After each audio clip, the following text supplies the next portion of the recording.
Bueno, bienvenido, muchas gracias a los presentes, en especial a nuestro invitado Esteban Godoy.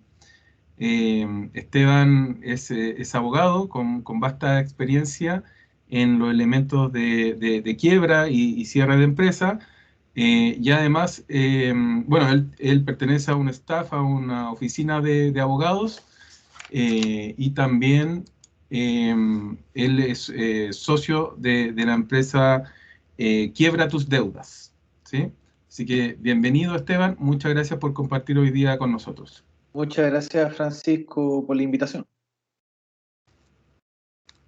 Eh, Cuéntanos, Esteban, ¿qué está ocurriendo hoy día? ¿Cuál es tu percepción de las quiebras, de la insolvencia? ¿Qué hoy día está pasando en nuestro país? Bueno, sí, efectivamente, desde el estallido social y posteriormente con la pandemia, muchos emprendimientos, muchas empresas se han acogido a esta nueva ley 20.720 sobre la ley de quiebra, ¿ya? Esta es una ley relativamente nueva, del año 2014, que pasó a reemplazar la antigua ley de quiebra, que era un trámite un poquito más engorroso y que no contemplaba la quiebra de la persona natural. Esta nueva ley de quiebra permite tanto a personas naturales como a empresas quebrar y empezar de nuevo. Y eso es bastante positivo, principalmente cuando uno tiene un emprendimiento que lamentablemente no funcionó y poder eliminar todas estas deudas, toda esta mochila pesada para poder reemprender, se torna una oportunidad bastante interesante. Entonces, claro, efectivamente, los datos de la Superintendencia de Insolvencia y Reemprendimiento demuestran que se han hasta triplicado la cantidad de solicitudes para aplicarse a la quiebra. Ahora, es interesante mencionar también que legalmente no existe el nombre quiebra en nuestro ordenamiento civil, ya esa es la ley antigua. Hoy en día se habla de liquidación voluntaria de bienes. En definitiva, no tiene esa carga o connotación tan negativa de quebrar, sino que lo que busca es que una empresa o una persona liquide voluntariamente sus bienes para empezar de nuevo. Bueno, este es un camino. También existe otro camino que contempla la ley de insolvencia y reemprendimiento, que es renegociar las deudas ante la superintendencia, que no tiene tanta acogida como la liquidación, porque la renegociación no le permite a la empresa empezar de cero, sino que le permite repactar las deudas, sentando a toda la acreedora a la mesa y obteniendo muchas veces mejores ofertas de pago que si tuviera que acudir uno a uno a cada acreedor tratando de renegociar las deudas. Cuando tú, gracias Esteban, cuando tú hablas de renegociar o de liquidar voluntariamente los bienes, ¿tú te refieres a una persona natural y una persona jurídica o una persona natural que tiene iniciación de actividades de primera categoría? Esta ley no distingue, ¿ya? Ya. Por el contrario, incluye tanto a personas naturales que, por ejemplo, estén cesantes, o personas naturales dependientes con contrato de trabajo, a funcionarios públicos, o a personas naturales con inicio de actividades, o incluso a empresas, ya sea sociedad por acciones, ¿cierto? Responsabilidad limitada, IRL, sociedad anónima. En definitiva, toda persona puede declararse, acogerse a esta nueva ley 20.720 y poder optar o por la renegociación de sus deudas o por la liquidación voluntaria de bienes, que es lo que comúnmente la gente asocia a la quiebra. Perfecto. Por ejemplo, a mí me llegó mucho ahora, porque bueno, a mí, todo yo creo que tenemos como una empresa ícono en Chile, a la en Chile hoy día, la TAM, Sí, ¿no es cierto?, se acogió, bueno, en Estados Unidos a la quiebra. sí. En este caso, cuando tú hablas, por ejemplo, de renegociación de la deuda, eh, efectivamente también tú tienes mejores opciones para renegociar que una opción voluntaria que te puede dar un banco. Hay elementos que te pueden decir, ya sabes que yo como deudor establezco las fechas de pago o por ley me establecen fechas como más laxas o te permite mayor flexibilidad o ese nomás es un nombre que tiene de renegociación. Bueno, esto es bien interesante, Francisco.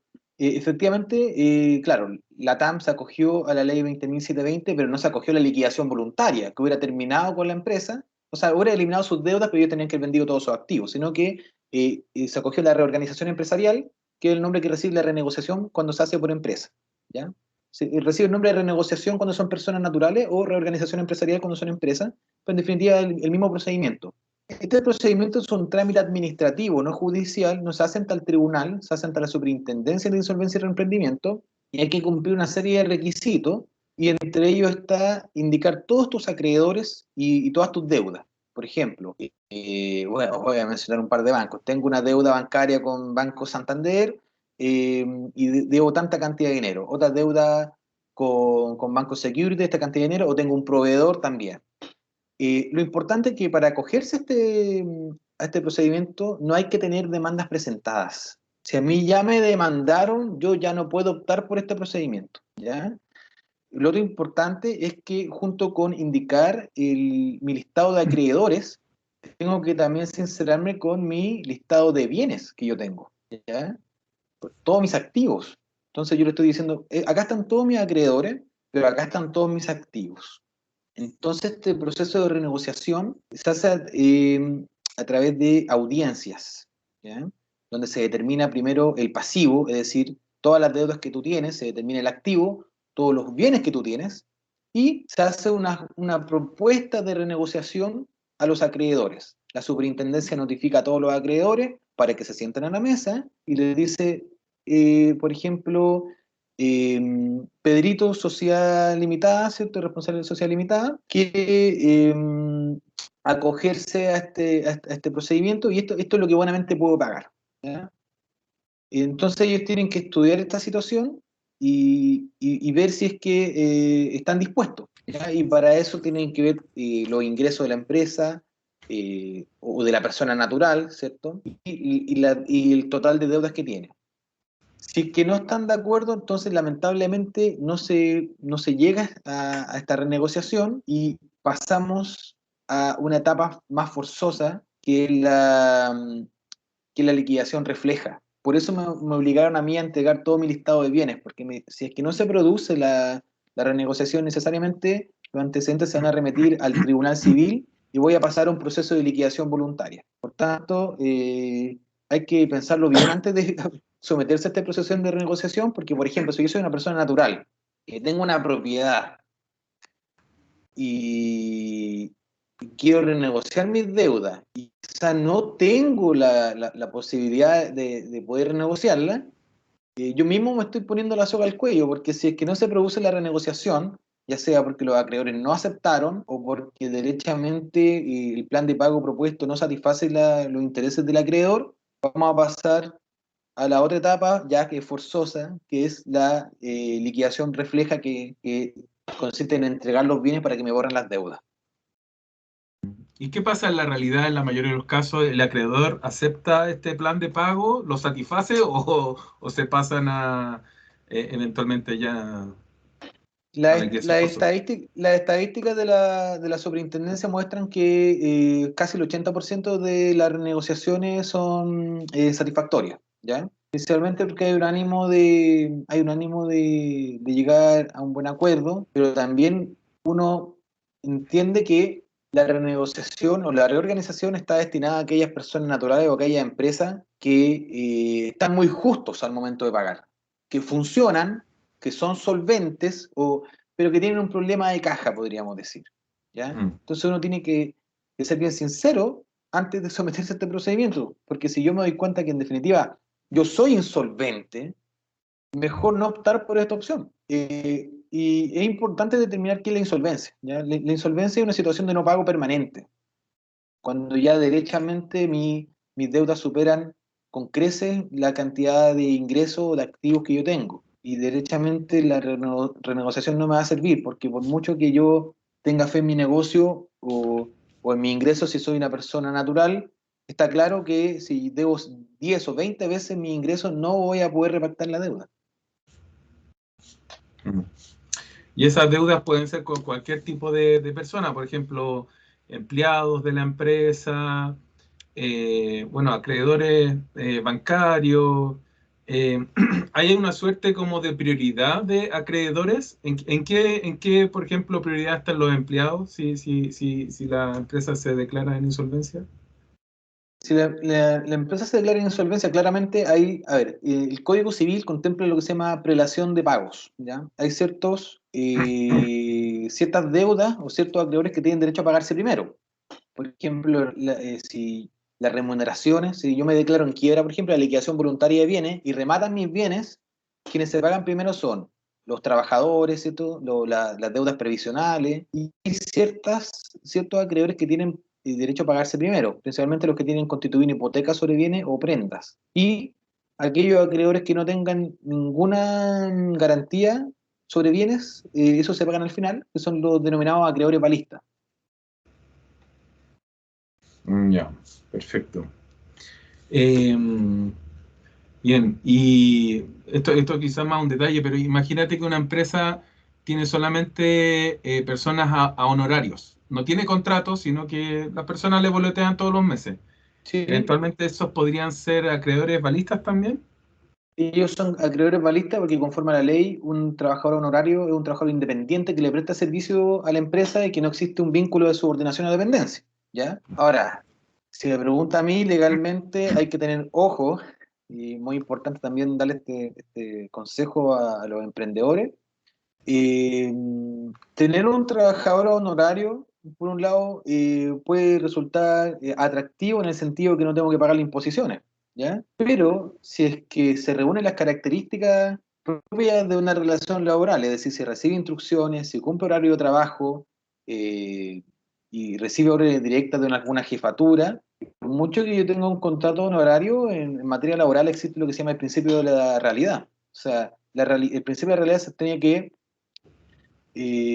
pesa más lo que ocurre en la práctica que lo que diga un papel. Y se corre el riesgo entonces que ese trabajador al momento de ser despedido pueda demandar laboralmente por reconocimiento de relación laboral y demandar retroactivamente los pagos de las cotizaciones, las vacaciones, etcétera.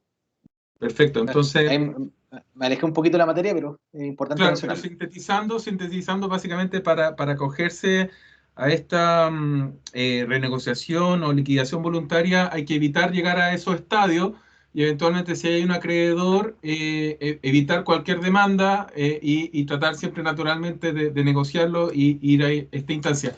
¿Cuánto dura esto? ¿Y dónde voy? Solamente existe acá, porque yo conozco aquí la superintendencia que queda aquí en calle, parece Teatino, en el centro. No sé si En la tengo que ir Munati, ahí. en En la Amunátegui, Munati ya. sí.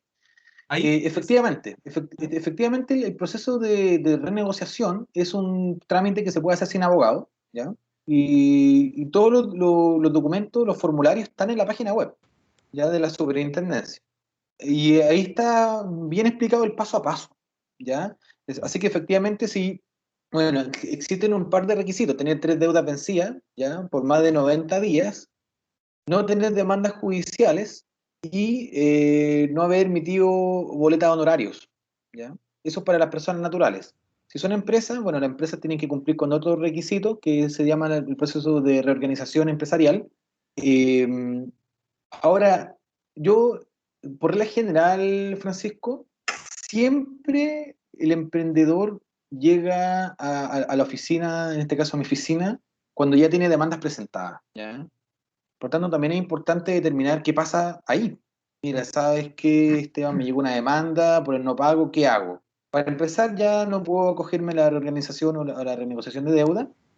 Por tanto, lo que hay que hacer ahí es ver eh, si cumple con los requisitos para declararse en quiebra o para liquidar voluntariamente sus bienes. Este proceso de liquidación yo lo recomiendo más, pese a que el gobierno, ¿cierto?, lo que busca es incentivar la renegociación. Yo, a través de la práctica profesional, creo que a los emprendedores les conviene más terminar con las deudas inmediatamente y empezar su emprendimiento de cero, u otro emprendimiento, ¿ya? En vez de pasar tanto tiempo cargando con esta mochila pesada de las deudas. Entonces, quizás el proceso de liquidación voluntaria de bienes les convenga más. El proceso de liquidación voluntaria de bienes también tiene ciertos requisitos y lo voy a mencionar someramente. Primero, tener demandas presentadas, ¿ya? Si bien la ley no lo establece, en la práctica los tribunales exigen tener al menos una demanda presentada, ¿ya?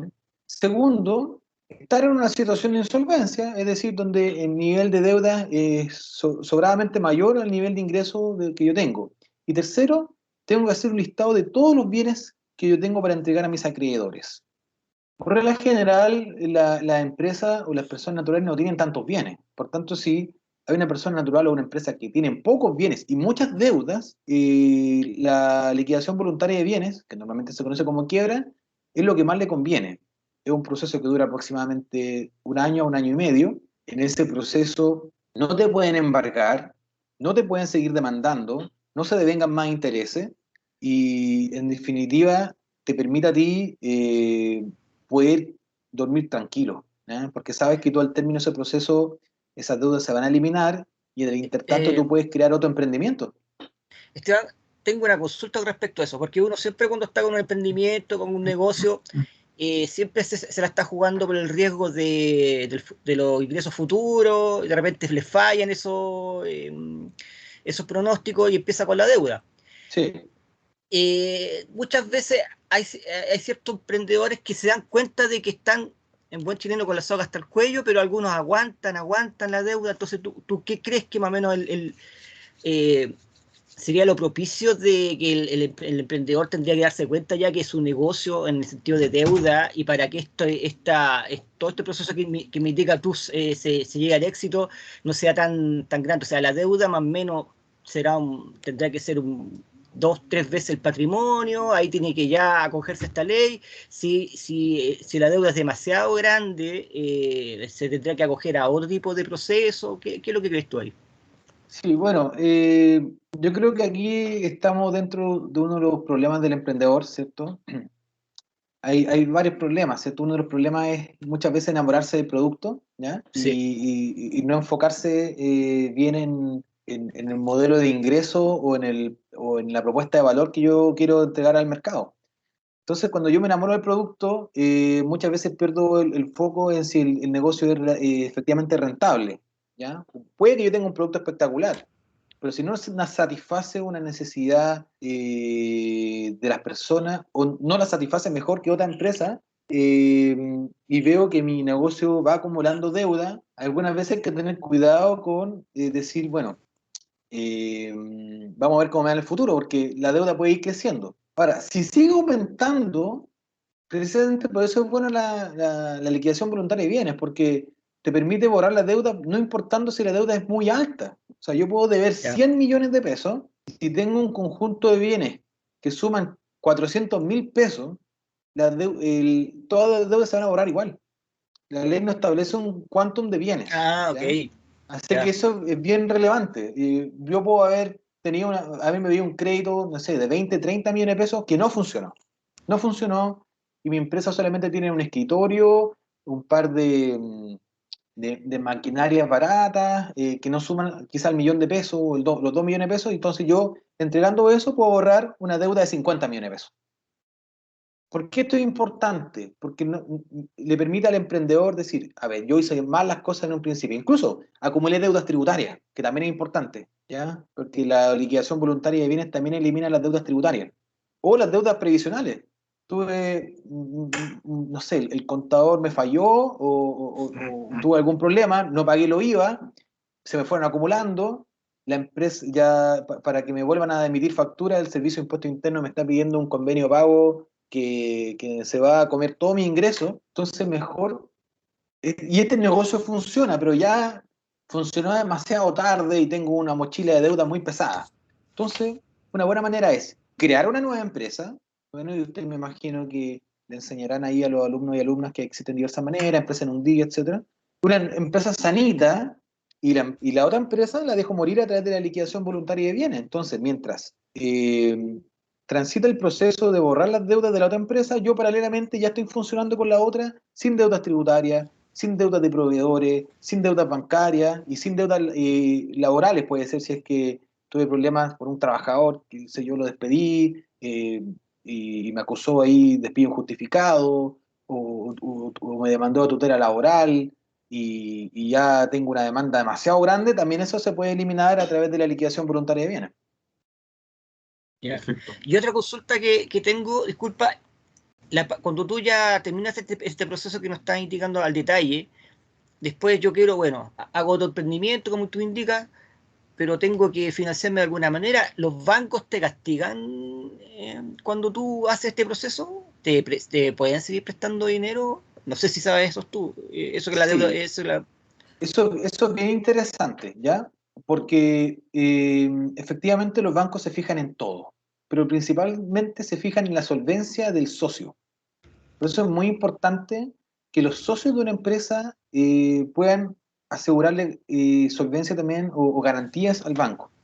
Ya. Eso es una ventaja, pero también un riesgo, ¿ya?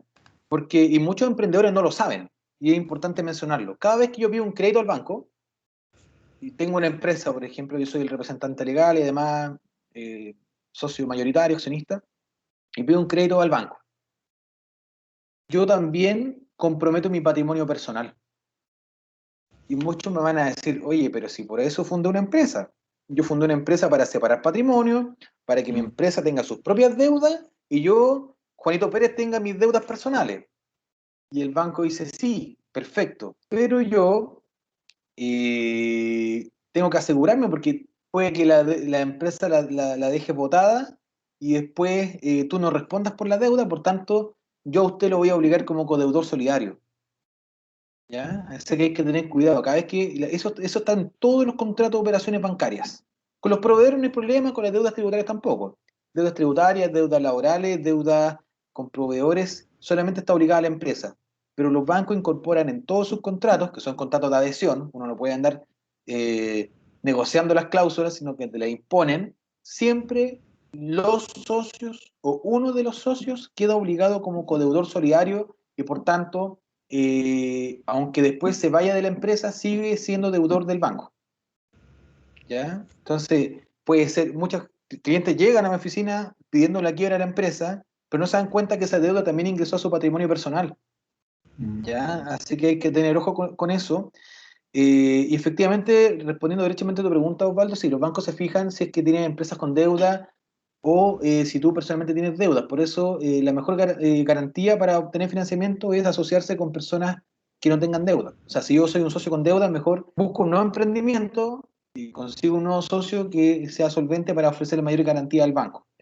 Aunque hoy en día hay diversas opciones de crédito, diversos bancos están ofreciendo crédito más blando a empresas, el Banco Estado tiene cuentas de emprendedores donde ofrece diversas garantías a los empresarios que están empezando y yo creo que por ahí va la cosa, ¿ah? Pero es cosa de buscar en el mercado cuál ofrece mayores créditos a los emprendedores. Pero sí, es una realidad que existe, que los bancos se fijan en el nivel de deuda de los empresarios, pero por eso la quiebra es buena, porque de lo contrario ese nivel de deuda va a existir siempre. Mm. Esteban, yo tenía tres preguntas. Uno con una situación que probablemente está siendo bien marcada, bien repetida en estos momentos por situación de pandemia. Me ha tocado ver muchos negocios que está una pareja, puede ser marido o mujer o socio, pero uno fallece por tema del COVID o por cualquier otro tema. Entonces el negocio, si no está bien armado para que un socio, ¿no es cierto?, desaparezca por fuerza mayor, pasa que se congelan muchas cosas, por ejemplo, el crédito del IVA, bueno, los cheques eventualmente, etcétera, etcétera. Y pasa que han ido a quiebra o han sencillamente cesación de pago, ¿sí? ¿Cómo se puede uno preparar para eventualmente evitar esa situación de insolvencia? ¿Tú tienes algunos consejos, algunos ejemplos? Porque me ha pasado ya, de hecho, alumnos que se le ha fallecido el socio y un negocio solvente, súper bueno, pero quedaron con todo esto atados de manos administrativos, tuvieron que irse en cesación de pago y después recibieron demanda, entonces tienen que reiniciar de nuevo. Sí. ¿Cómo se puede eventualmente evitar eso administrativamente? Bueno, ahí también nos encontramos con otros problemas del emprendedor, que muchas veces los emprendimientos basan su propuesta de valor en personas, ¿ya? Cuando la propuesta de valor se basa en alguien, ese alguien se transforma en el negocio. De modo que si esta persona falta, el negocio ya no va a funcionar y se pierde, ¿ya? Eh, Pasa mucho, por ejemplo, con negocios profesionales de prestación de servicios, estudios jurídicos, puede ser,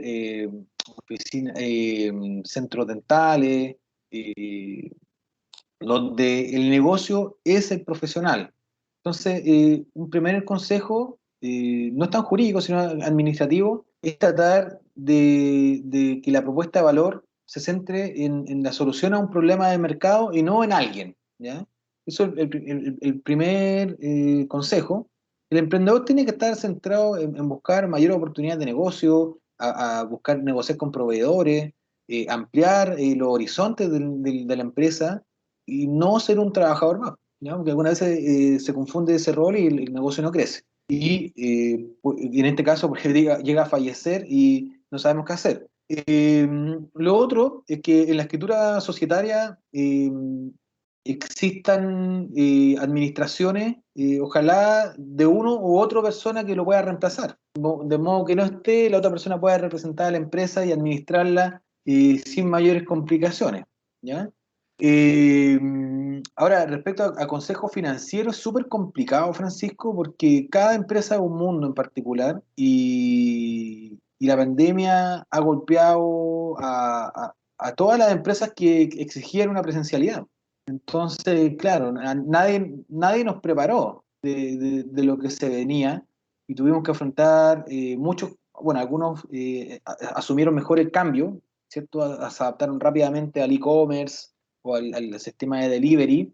Otros han tratado de esperar y decir, no, si esto se va a recuperar, se va a recuperar, y eso, bueno, va acumulando deuda. Yo creo que uno tiene que estar siempre adaptado a los cambios, fijándose siempre en los balances y en la caja de la empresa, en los flujos, para ver cómo van los activos, los ingresos, los pasivos, hacer proyecciones siempre. Y de esa manera yo voy viendo si es que voy acumulando deuda, no voy acumulando deuda, cómo solucionarla, si no tengo cómo solucionarla, antes de que sea demasiado tarde. Pero por eso se creó esta ley también, porque aunque sea demasiado tarde, existe la posibilidad de empezar de cero. Antiguamente no existía. Antiguamente las personas naturales con las deudas no podían salir de este proceso y estaban obligadas o a pagar la deuda o a esperar el tiempo de prescripción de la deuda, que es altísimo, y eso ya te frena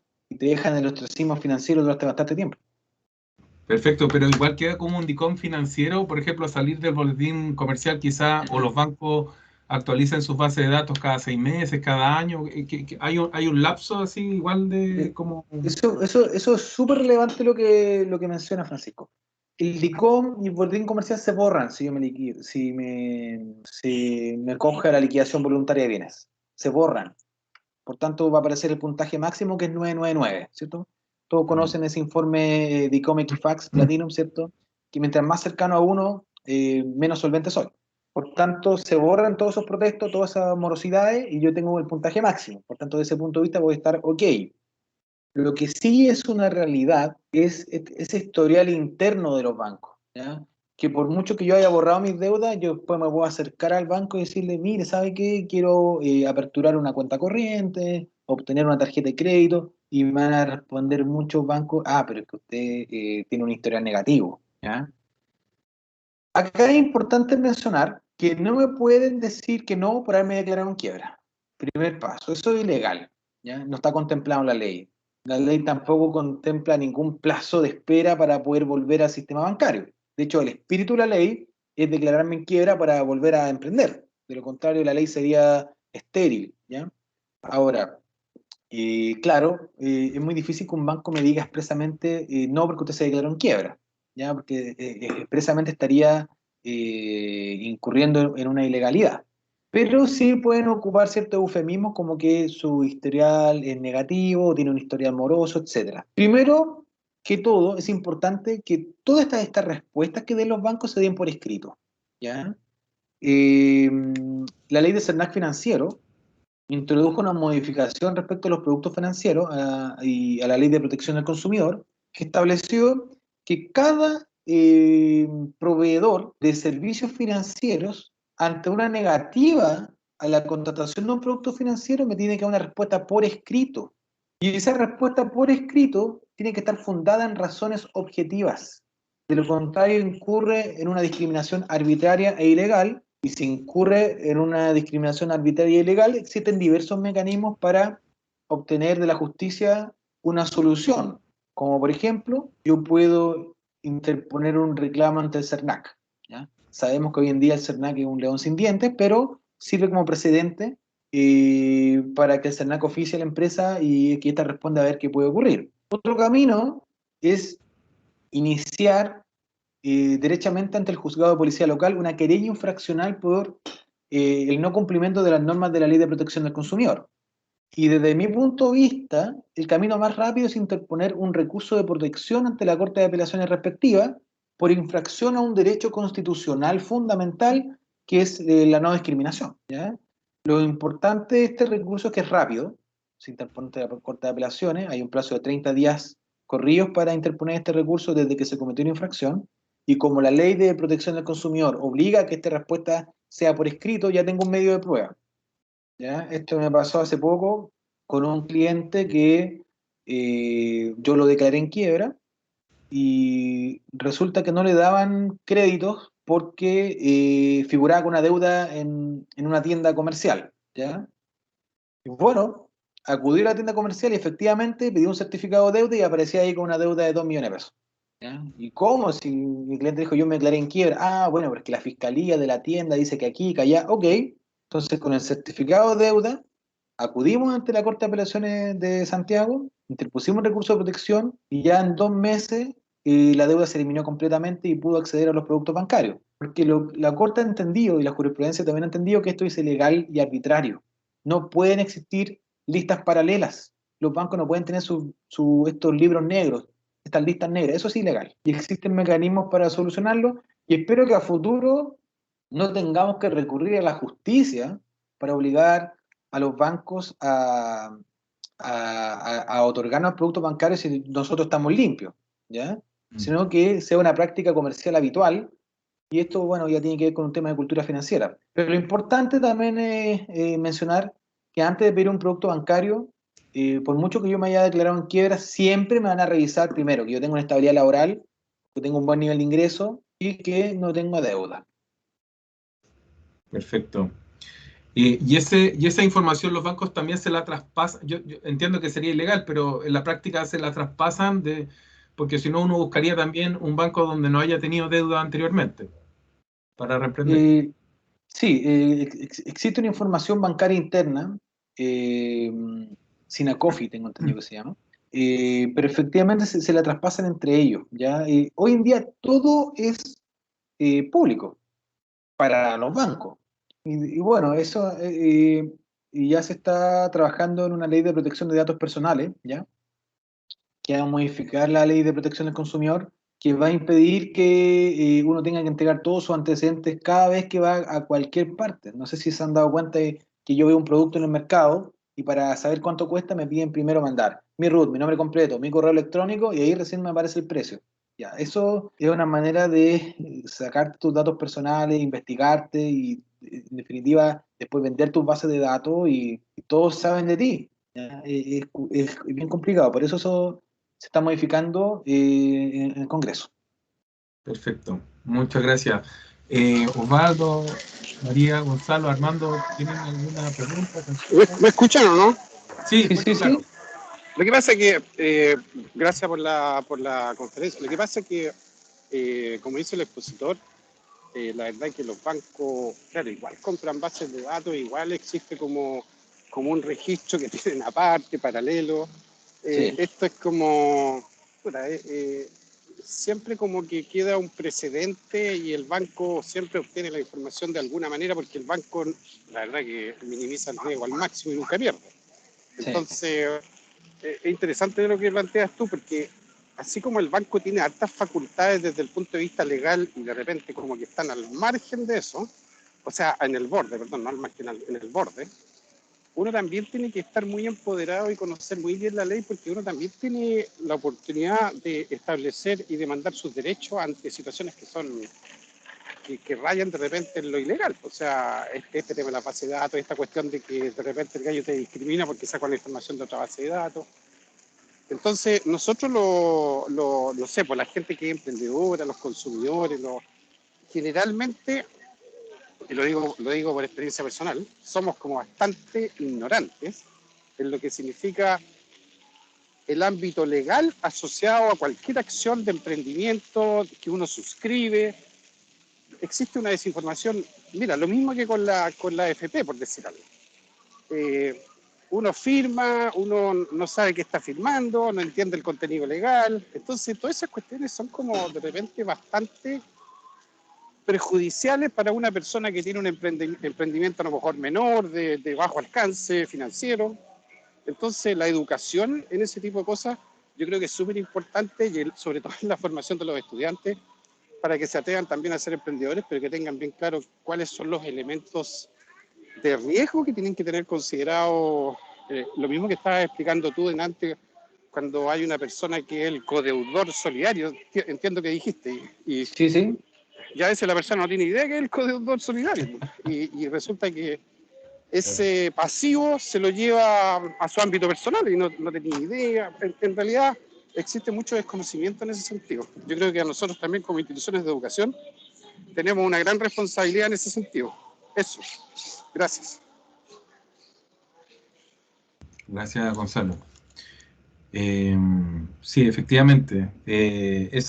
Yo he firmado varias veces la cláusula y no tenía idea qué significa eso, así que muchas gracias, Esteban, por aclararlo.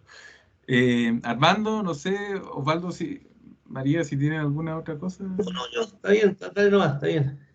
No firmé más, antes de preguntar, hay que preguntarle a la abogada. No, no, es que esa cláusula recibe el nombre de avalista, ciertamente, ¿ah? Para que lo tengan ojo, el aval, mucha gente cree que es similar a la fianza, que no es lo mismo.